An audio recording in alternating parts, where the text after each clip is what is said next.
नमस्कार दोस्तों, स्वरफास्ट सीरीज में आपका स्वागत है। तो आज हम फिर आप लोग के लिए जीके जीएस का ये 50 इंपॉर्टेंट क्वेश्चन का सीरीज लेकर आ गए हैं। और हम फुल्ली गवर्नमेंट कॉलेज की तैयारी करवाते हैं, क्योंकि फुल्ली गवर्नमेंट कॉलेज में फ्री में नामांकन होता है। और आप लोग चाहते हैं कि आपका जो है 1.5 लाख रुपया का बचत हो, तो अभी से ईमानदारी से मेहनत कीजिए, क्योंकि हम सोचते हैं कि हमारे साथ जितने स्टूडेंट जुड़े हैं उन सब का नामांकन जो है फुल्ली गवर्नमेंट कॉलेज में हो, और हम उन्हीं अनुसार जो है काम करते हैं। और आपको आज एक खास बात बताने वाले हैं, क्योंकि हम आप लोग के लिए नोट्स तैयार कर रहे हैं और उसके बारे में हम आगे बताएंगे। तो चलिए इस क्लास की शुरुआत करने से पहले बता दें कि जो लोग अभी हमारे चैनल पर नए हैं, आप हमारे चैनल को सब्सक्राइब कर लीजिए और घंटी के बटन को दबा लीजिए और अपने दोस्तों में भी इस क्लास को शेयर कर दीजिए। तो चलिए इस क्लास की शुरुआत करते हैं। तो पहला क्वेश्चन है कि सत्यमेव जयते कहाँ से लिया गया है। तो ऑप्शन में ऋग्वेद, अथर्ववेद, सामवेद, मुंडकोपनिषद। तो देखिए सत्यमेव जयते जो है मुंडकोपनिषद से लिया गया है। अब देखिए सत्यमेव जयते जो है भारत का राष्ट्रीय वाक्य है। अब देखिए वेद की संख्या 4 है, जिसमें ऋग्वेद होता है, अथर्ववेद और सामवेद और यजुर्वेद। तो देखिए ऋग्वेद को जो है प्रथम वेद कहा जाता है, अथर्ववेद में जो है जादू टोना और वशीकरण की चर्चा है, और सामवेद में जो है संगीत की चर्चा है। अब चलिए अगला प्रश्न देखते हैं। अगला प्रश्न है कि 2.5 दिन का झोपड़ा मस्जिद का निर्माण किसने कराया था। तो ऑप्शन में इल्तुतमिश, कुतुबुद्दीन ऐबक, बलबन, शाहजहां। तो देखिए 2.5 दिन का झोपड़ा जो है मस्जिद का निर्माण कुतुबुद्दीन ऐबक ने किया था। और भारत में जो है गुलाम वंश का संस्थापक कुतुबुद्दीन ऐबक को कहा जाता है। और देखिए कुतुब मीनार की नींव जो है कुतुबुद्दीन ऐबक ने ही रखा था, मगर इसको पूरा किसने करवाया था, तो इल्तुतमिश ने करवाया था, क्योंकि इसका बस फर्स्ट मंजिल ही कुतुबुद्दीन ऐबक ने बनवाया था। उसके बाद इसके ऊपर जो कुतुब मीनार में जितने भी 3 मंजिल ऊपर है, यह इल्तुतमिश ने पूरा करवाया था। और देखिए ये जो है दिल्ली सल्तनत का जो है वास्तविक संस्थापक इल्तुतमिश को कहा जाता है। उसके बाद देखिए बलबन को जो है न्यायप्रिय शासक कहा जाता है। और देखिए शाहजहां के द्वारा जो है भारत में मयूर सिंहासन बनाया गया था, लाल किला हो गया दिल्ली का, या ताजमहल है, यह सब शाहजहां ने बनवाया था। और शाहजहां का मकबरा कहाँ है, तो आगरा में स्थित है। अब चलिए अगला प्रश्न देखते हैं। अगला प्रश्न है कि कार्य करने की क्षमता क्या कहलाती है। तो ऑप्शन में है शक्ति, दाब, ऊर्जा, बल। तो देखिए कार्य करने की क्षमता जो है ऊर्जा कहलाती है। और ऊर्जा का जो है एसआई मात्रक क्या होता है, जूल होता है। और शक्ति का एसआई मात्रक वाट होता है। दाब का एसआई मात्रक पास्कल होता है। और बल का एसआई मात्रक न्यूटन होता है।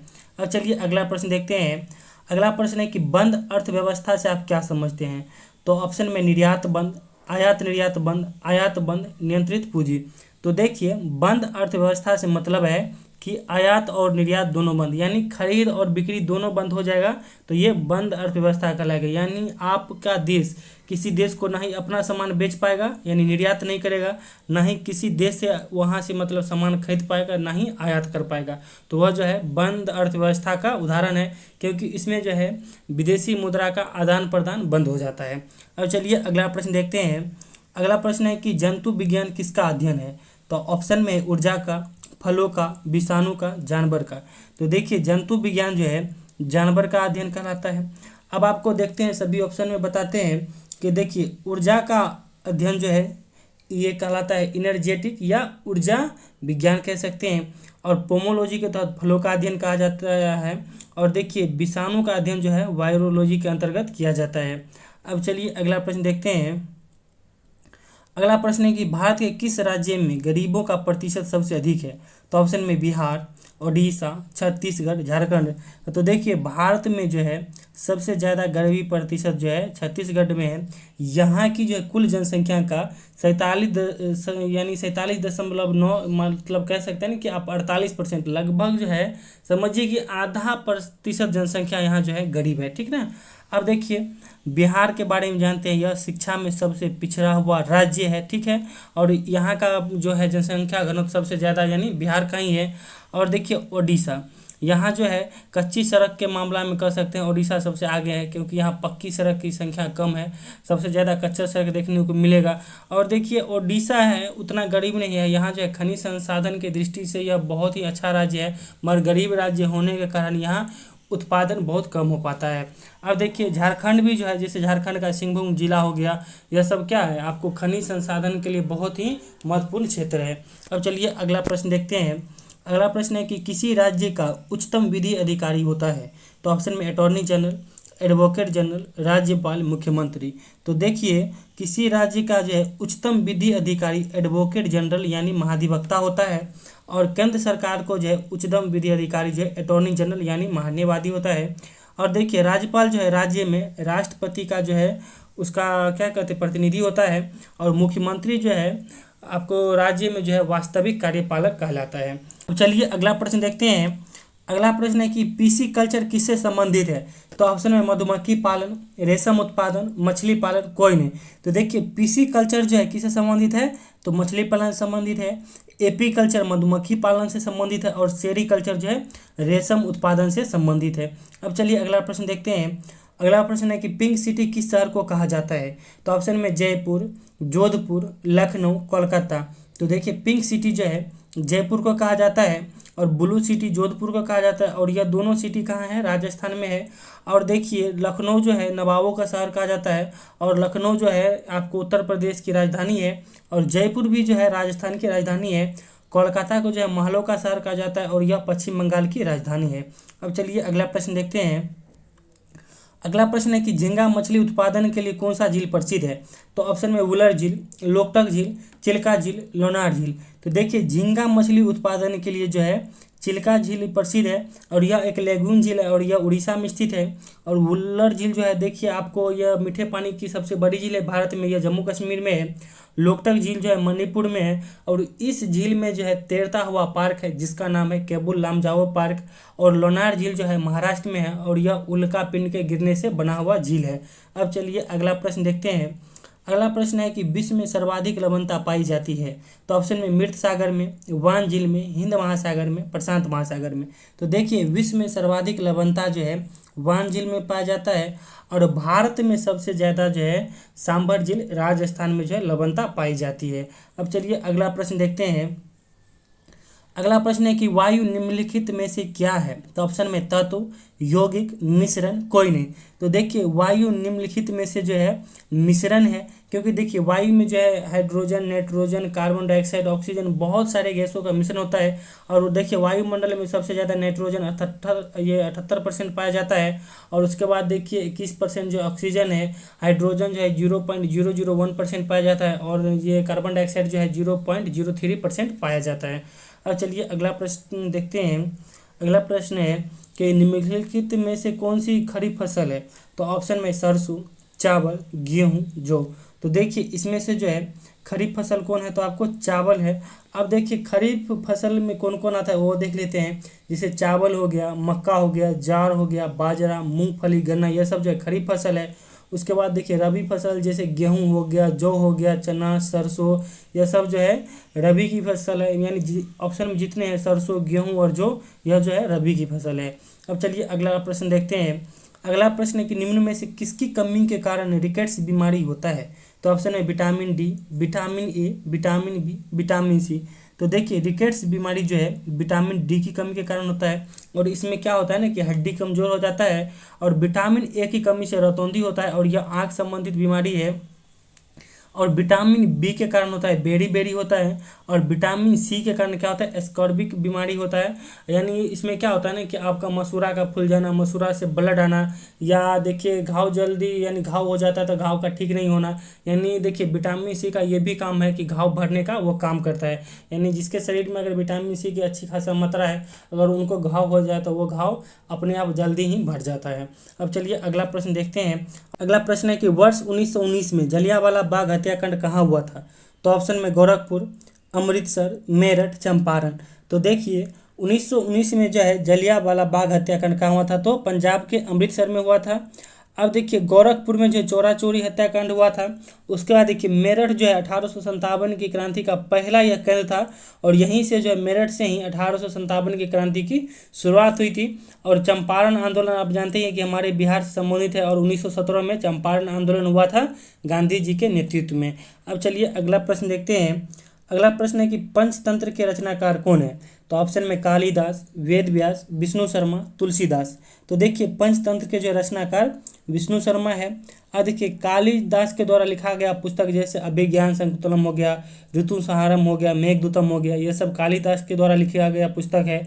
उसके बाद देखिए महाभारत के रचयिता कौन है? वेद व्यास है। उसके बाद रामचरितमानस के रचयिता कौन है? तो तुलसीदास है। अब चलिए अगला प्रश्न देखते हैं।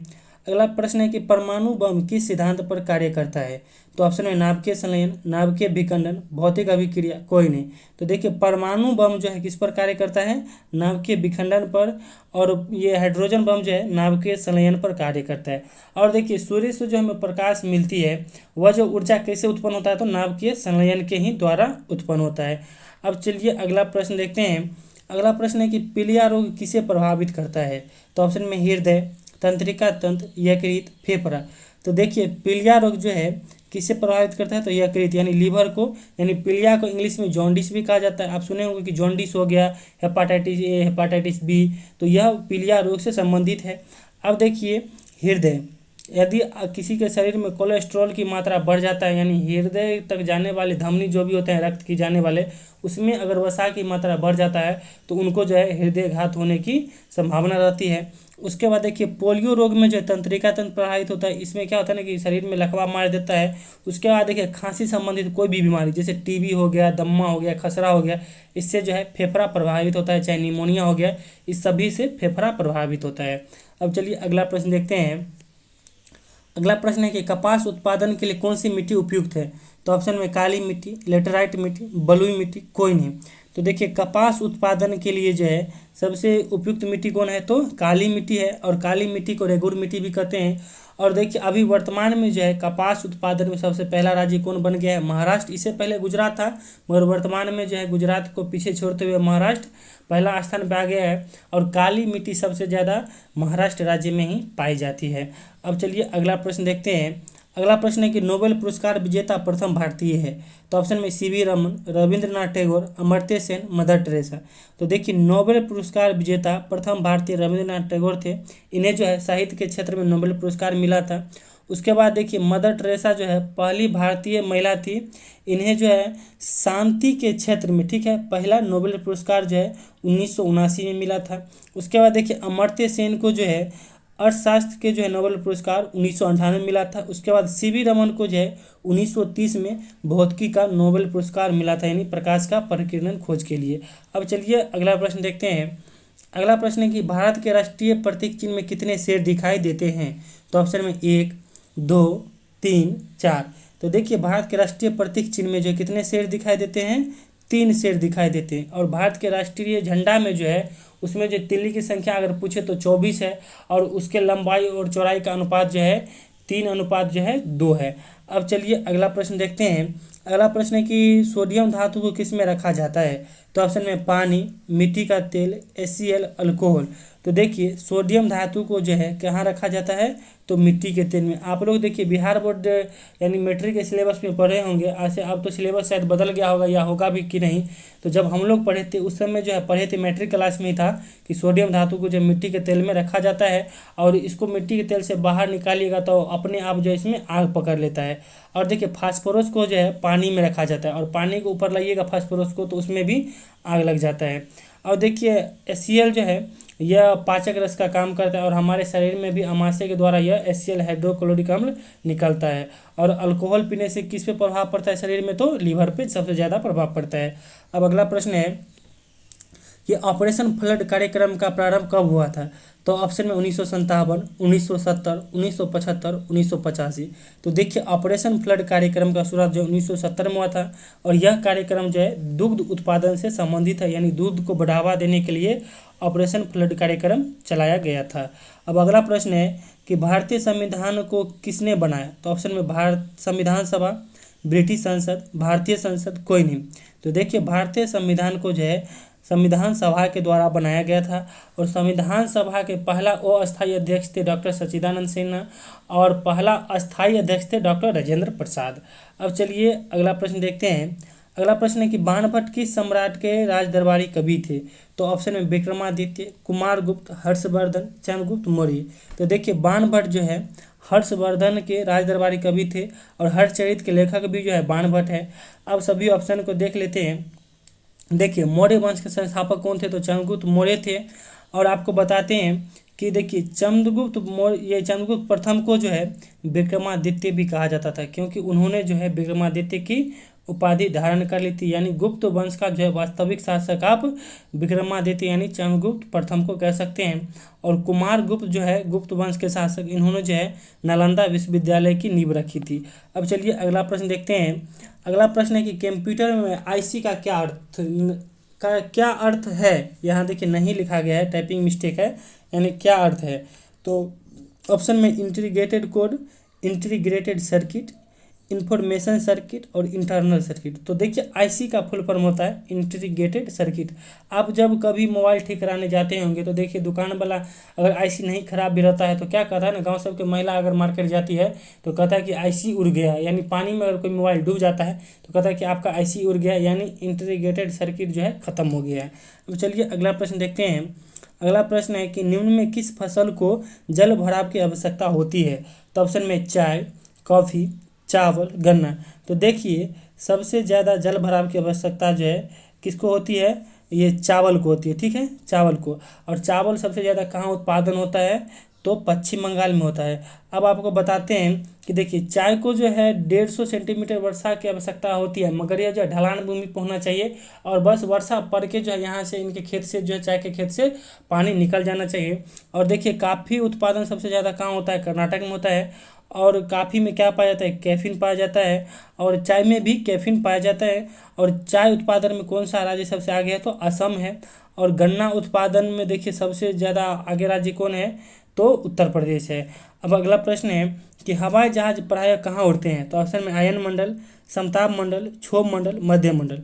तो हवाई जहाज प्रायः जो है समताप मंडल में उड़ते हैं। और समताप मंडल में क्या होता है ना, यहाँ जो कोई भी मौसमी घटना नहीं होती है, ना ही बिजली कड़कता है, कोई भी मौसमी घटना नहीं होती, इसलिए यहाँ जो है हवाई जहाज सुरक्षित चलता है। और देखिए क्षोभ मंडल में जो है वायुमंडलीय कोई भी घटना हो, चाहे बिजली का घर्षण हो या आपको तूफानी मौसम हो, यानी हम लोग जो है क्षोभ मंडल में रहते हैं। और देखिए आयन मंडल जो है इसका कार्य क्या है, तो आयन मंडल का ये कार्य है कि जितना भी रेडियो तरंग जो है अगर धरती से ऊपर जाता है उसको जो है फिर नीचे भेजने का काम आयन मंडल करता है। अब चलिए अगला प्रश्न देखते हैं। अब देखिए अगला प्रश्न क्या है कि सुनामी किस भाषा का शब्द है। तो ऑप्शन में जर्मन, संस्कृत, जापानी, अंग्रेजी।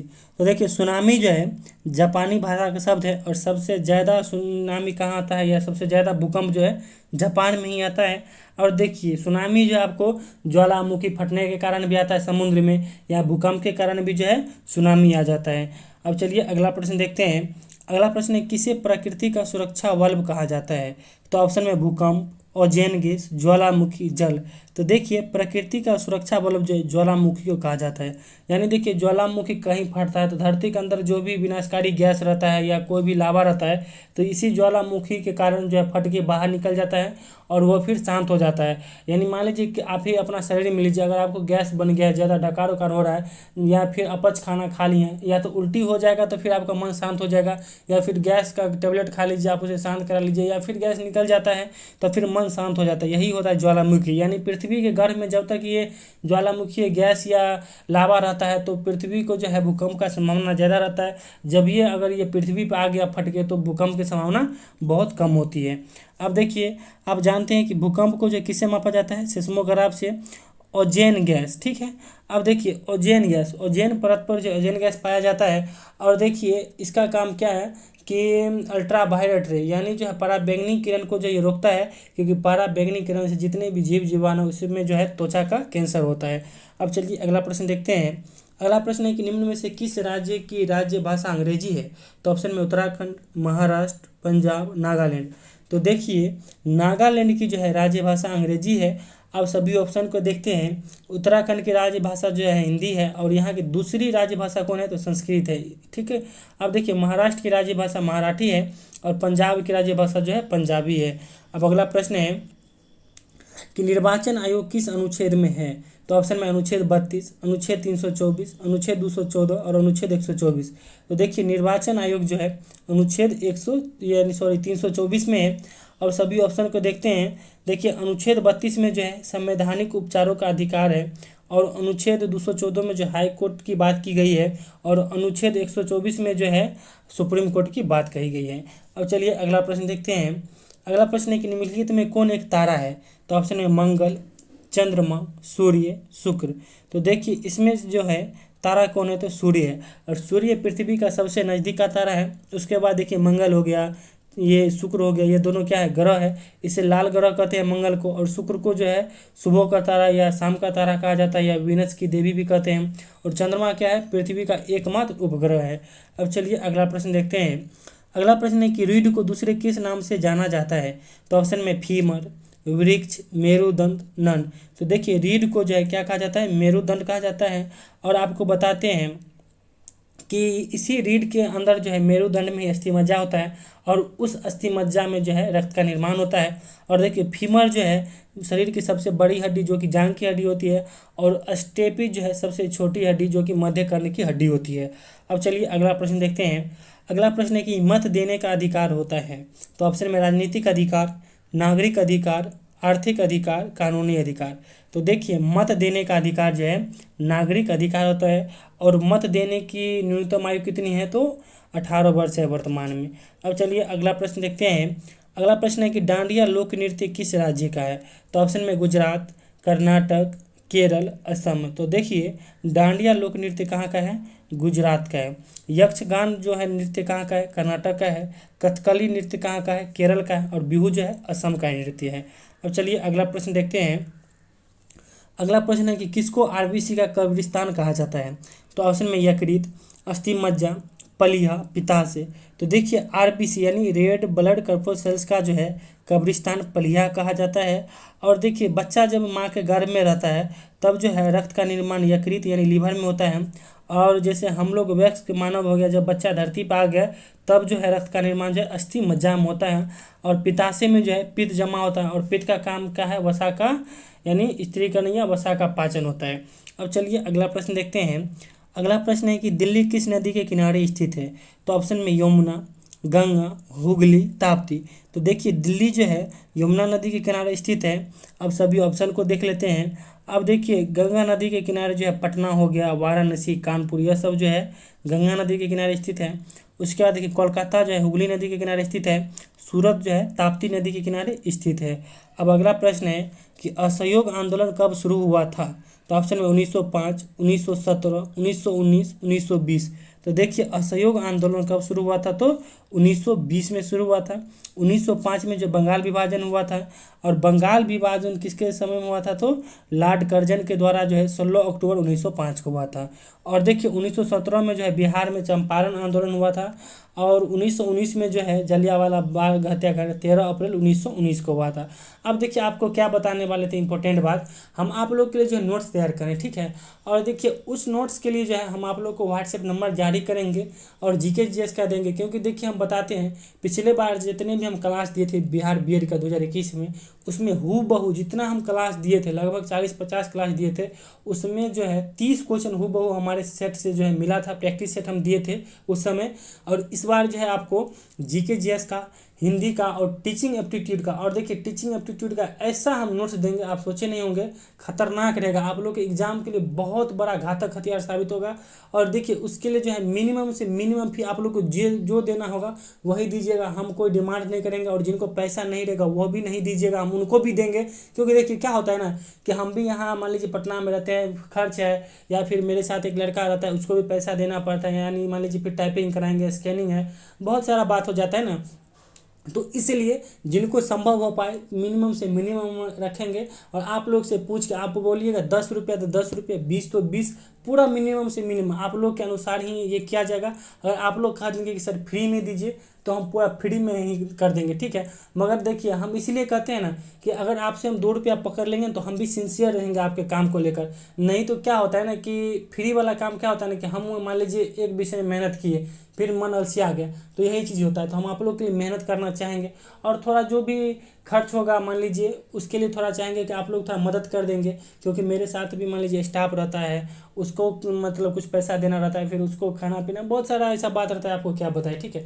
अगर देना होगा तो दीजिएगा, नहीं तो फिर हम वैसे ही प्रोवाइड कराएंगे, हम वादा किए हैं। बस आप लोग से थोड़ा बस हेल्प मांगेंगे, वो हम बताएंगे बाद में कि आप लोग के अनुसार ही जितना देना होगा दीजिएगा। मगर हाँ नोट्स तो हम जरूर देंगे, ऐसा नोट्स तैयार कर रहे हैं कि आप लोग का जो है एग्ज़ाम का बेड़ा पार होगा इस बार, ठीक है। अब चलिए अगला प्रश्न देखते हैं। अगला देखिए अब 40 से लेके यानी 40 से लेके आपको 50 तक जितना भी क्वेश्चन है आपके बिहार बीएड 2020 इंट्रेंस में ये पूछा गया क्वेश्चन है। यानी 10 क्वेश्चन जो है यानी 41 से लेके 50 तक हम सेट किए हैं आपके प्रीवियस ईयर क्वेश्चन से, अब उसको बताएंगे।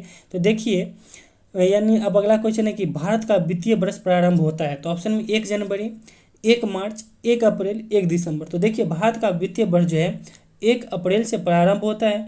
आप सुने हुए ना, कहता है कि मार्च क्लोजिंग के समय बहुत सारे जिसका उधारी रखे होंगे वो लेने लेता है, यानी जो 1 अप्रैल आने वाला रहता है, यानी 1 अप्रैल से जो अगला वित्तीय वर्ष प्रारंभ होने वाला रहता है, इसीलिए मार्च क्लोजिंग पूरा खत्म करता है, यानी कर्जा उर्जा सब दुकान वाले वसूल करते हैं। अब देखिए यहाँ से जो है प्रीवियस ईयर क्वेश्चन देखते हैं। अब देखिए इतना आसान क्वेश्चन 2020 में पूछा गया था और पूरा आसान क्वेश्चन ही पूछेगा, क्योंकि देखिए आसान क्वेश्चन किसी से गलती नहीं होना चाहिए, क्योंकि आसान क्वेश्चन है जो है सब विद्यार्थी बनाता है, तो इसीलिए आसान क्वेश्चन में 40 में 40 बनना चाहिए। और देखिए बिहार बीएड 2020 का जीके देखिएगा, उसमें 40 में 40 बनने वाला क्वेश्चन था। अब अगला क्वेश्चन है कि हुमायूं का मकबरा कहाँ स्थित है। तो ऑप्शन में आगरा, दिल्ली, लाहौर, सासाराम। तो देखिए हुमायूं का मकबरा जो कहाँ है, दिल्ली में स्थित है। अब सभी ऑप्शन को देखते हैं। शाहजहाँ का मकबरा आगरा में है, जहांगीर का मकबरा लाहौर में है, और देखिए शेरशाह सूरी का मकबरा कहाँ है, तो सासाराम में है। अब अगला प्रश्न है कि बिहार के मुख्यमंत्री कौन है। तो ऑप्शन में नीतीश कुमार, तेजस्वी यादव, चिराग पासवान, फागू चौहान। तो देखिए बिहार के जो है मुख्यमंत्री नीतीश कुमार है, अभी वर्तमान में भी है और उस समय भी थे। और वर्तमान में देखिए बिहार के राज्यपाल कौन है, तो फागू चौहान है। और विपक्ष के नेता कौन है बिहार विधानसभा में, तो तेजस्वी यादव है। अब चलिए अगला प्रश्न देखते हैं। अगला प्रश्न है कि दीन ए इलाही किसने प्रारंभ किया। तो ऑप्शन है बाबर, अकबर, जहांगीर, हुमायूं। तो देखिए दीन ए इलाही जो है अकबर ने प्रारंभ किया था, और अकबर देखिए गुजरात विजय के उपलक्ष्य में जो है बुलंद दरवाज़ा आगरा में बनाया था। उसके बाद देखिए बाबर जो है मुगल वंश के संस्थापक है, और बाबर का मकबरा कहाँ है, तो काबुल में है। जहांगीर का जैसा कि बता दिए इसका मकबरा लाहौर में है, और हुमायूं का दिल्ली में। देखिए इतना ना रिपीटेशन हम करवा देंगे कि आप लोगों को जो हर एक क्वेश्चन आपकी जुबान पे होना चाहिए। अब अगला क्वेश्चन है कि भारतीय राष्ट्रीय कांग्रेस की स्थापना कब हुई। तो ऑप्शन में 1880, 1884, 1885, 1890।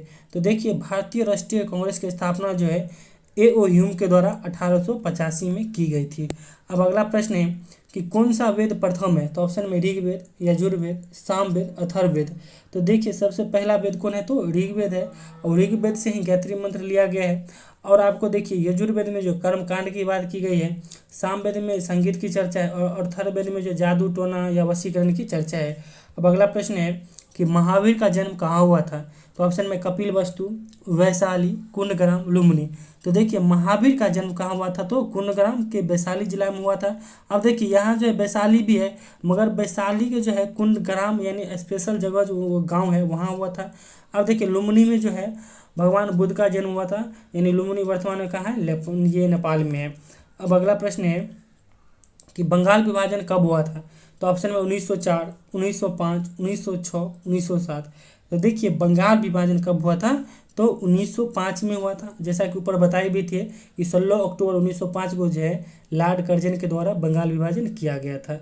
और देखिए आप लोग का जो है बार बार सभी क्वेश्चन को हम ऐसा ऐसा मतलब रणनीति से पढ़ा रहे हैं कि रिपीटेशन भी हो, और मान लीजिए ना 2 से 3 हज़ार क्वेश्चन ऐसा हम समूह बनाए हैं कि आप लोग का जो है ऐसा नोट्स देंगे, मतलब नोट्स भी देंगे इंपॉर्टेंट, और इतना रिवाइज करा देंगे ना, प्रैक्टिस सेट के द्वारा हो चाहे इस इंपॉर्टेंट क्वेश्चन के द्वारा हो, आप लोग से एक भी क्वेश्चन नहीं छूटेगा। बस आप लोग कोई भी क्लास मिस मत कीजिएगा।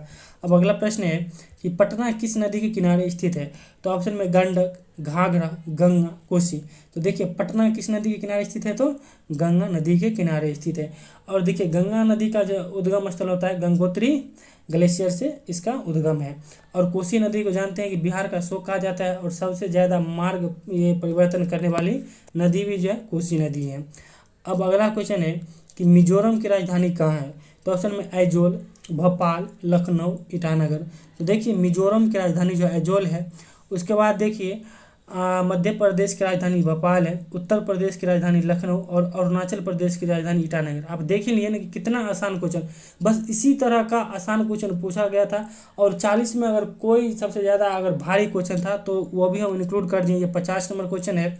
तो 50 नंबर क्वेश्चन क्या है कि डॉक्टर भीमराव अंबेडकर का जन्म किस राज्य में हुआ था। तो इस क्वेश्चन का आंसर आप लोग दीजिएगा कमेंट बॉक्स में, क्योंकि सबसे ज़्यादा जो है अगर थोड़ा लेवल का क्वेश्चन पूछा गया तो यही क्वेश्चन था। और इस क्वेश्चन में बहुत सारे स्टूडेंट ने ऑप्शन में था महाराष्ट्र और मध्य प्रदेश। तो आप लोग जहाँ से भी देख के हो, किसी बुक से देख के हो, आप लोग कमेंट में ज़रूर इसका आंसर दीजिएगा।